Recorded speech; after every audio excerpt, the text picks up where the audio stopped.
Hæ, Arndís Thoroddsen heiti ég og framkvæmdastjóri Lifandi markaðar.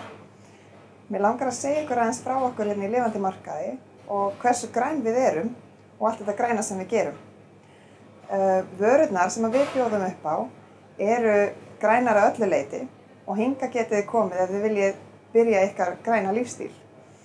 Vörurnar eru lífrænar og ef þær eru ekki lífrænar þá eru þær úr hágæðarhráefnum eða úr ræktun eða með uppruna sinn þar sem ekki eru notuð kemísk efni sem að spilla náttúruna okkar. Hvað þýðir þetta? Hvað þýðir að vera grænn og hvað þýðir að vera lífrænn?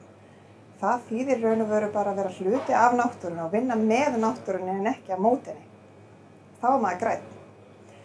Best er auðvitað þegar maður ætlar að haga sínum innkaupum er að þekkja algjörlega hvaðan varan kemur og jafnvel að versla bara beint að bónda. En ef maður getur það ekki og við erum svo mörg, við búum í borg og við getum ekki alveg vita hvað bændurnir eru að gera þeir sem eru að rækta vöruna, að þá getur maður keypt lífræna vöru.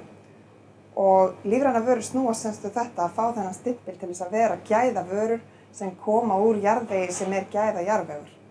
Þar að segja ef við erum að tala um grænmeti og slíkt. Hérna hjá okkur er starfsfólk með mikla reynslu og þekkingu þegar að kemur að grænum lífstíl. Hvort sem það er það sem við ætlum að borða eða kreminn sem við ætlum að láta á okkur eða jafnvel hreinsilögurinn sem við ætlum að hreinsa heimilið okkar með. Því að allt skiptir þetta máli. Það skiptir mjög miklu máli að vera meðvitaður neytandi og velja rétt.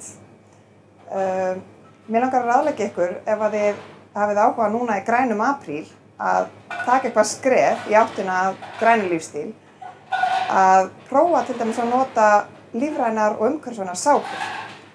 Það er að segja hreinsilög, það sem við hreinsum heimilið okkar með. Ég get sýnt ykkur hérna í hillunni í okkur. Hérna erum við með til dæmis lífrænar og 100% niðurbrjótanleg hreinsiefni. Og það sem hvað gerist fyrir hreinsiefni sem við notum til að þrífa heimilið okkar? Að við viljum að ferli náttúrunnar fá að njóta sín þó að við búum hérna á jörðinni. Og sápurnar sem við setjum út í umhverfið þegar við erum að þrífa heimilið okkar. Í fyrsta lagi náttúrulega nota lítið, en nota réttu sápurnar sem að brotna niður í náttúrunni en hafa ekki skaðleg áhrif á hana. Þetta ferli í náttúrunni. Jörðin er nefnilega fyrir okkur núna, en líka fyrir börnin okkar í framtíðinni. Þannig endilega ef þið viljið taka fyrstu skrefi núna í grænum apríl, þá hvet ég ykkur til að koma til okkar og bara, ef það er ekki nema bara til að fá ráðgjöf hjá starfsfólkinu. Það er nefnilega rosalega gaman að vera grænn.